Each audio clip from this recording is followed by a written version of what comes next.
Hi everyone, it's Mitch. It's Thursday, November 6th. We got two games in college football tonight. Last night didn't hit either of those games, and that's going to happen. That's why I have the rating system. I rated them both for us. It was basically the games that are on a Wednesday night. I'm going to try and do my best, pick whoever I think, and I rated anything lower than a 5. I'm just pretty much saying this is what I see. I know Ball State is pretty good. I think Northern Illinois might be a little better than we think they are, and I think they got a good shot. But 4 out of 10 certainly. Not even halfway confident that that's going to happen, and that's why you have to look at it. That's why we have Jordan. He gives you more of like, I'm certain of this. I don't like this game. He's picks very small number of games, and he's normally right on the mark. I'm more like throw any game out there. I probably know enough about both teams to throw a bunch of facts together and make a pick, and that's what I did in both those games. I thought that Toledo was going to cover there for a while. They didn't get it done either. Once again, 4 out of 10.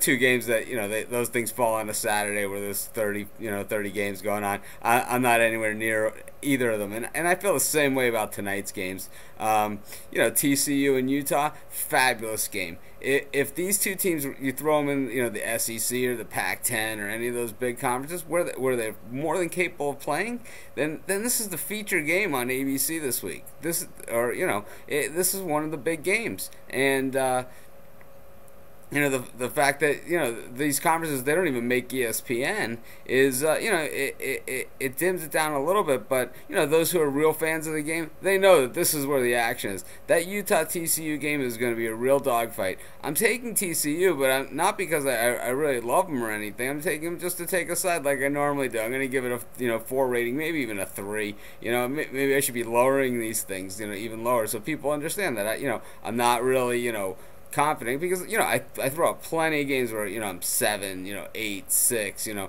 I really like the games, but this is certainly not one of them. But I do like this one as a fan of the game, because what we're gonna see is just some hard hitting, great defense. We're gonna see two teams that feature the ground game, and that's what I like about college football. I know that a lot of people are that are fans of the game, especially a lot of the younger people, and I don't want to stereotype, but I'm gonna say that they love to throw the ball around and exciting the wide receivers and all that stuff. Me, I like to keep the game between the tackles, see some smash mouth defense, who can move the ball 3 or 4 yards at a time and control the game. And I think that's to me is the more exciting game. And everyone has their own things that they like about it.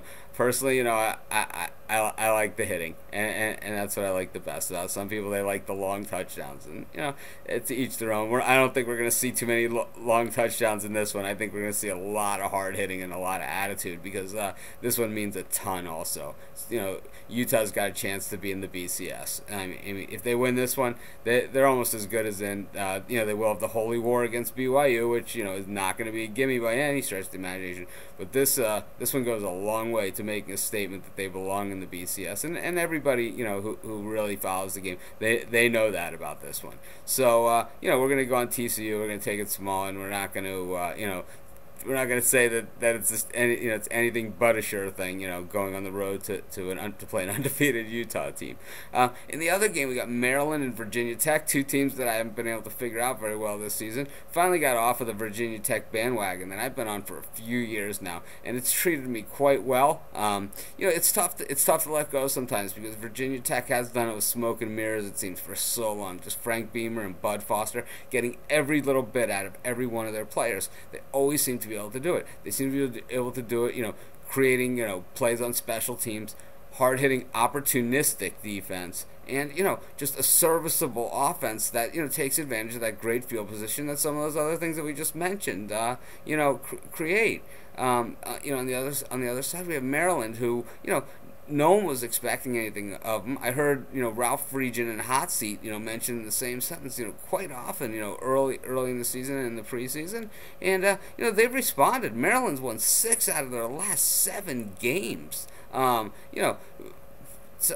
it's just tough to figure this one out. I'm gonna have to go on the Terps. I'm gonna have to go on them small. Normally, I would never take against Virginia Tech at Lane Stadium at night. They come running out, enter Sandman. It's the heavy metal, grinding, and it's not my scene, but it certainly is something to watch. I love the good college football intro, and I think Virginia Tech has one of the best of them because to see Frank Beamer and Metallica, it's kind of an odd combination. So we're gonna go on Virginia. We're gonna go on Maryland in this one. They're getting 3 points, and it might be a 3-point game, so we might just get out of there with a push. We're gonna give it a very low rating as well, because once again, this game falls on a Saturday. I'm not so sure I take it. I probably feel a little bit better about taking Maryland in this game than I do about that TCU-Utah game at all. If that's any help, you want to talk about it? I'll be around in the forums later on today, and we'll see you there. You still got plenty of time to sign up for the newsletter, get in on the picking contest, all that good stuff that goes on here at the College Football Place. This is Mitch. Thanks for joining me, and have a great day.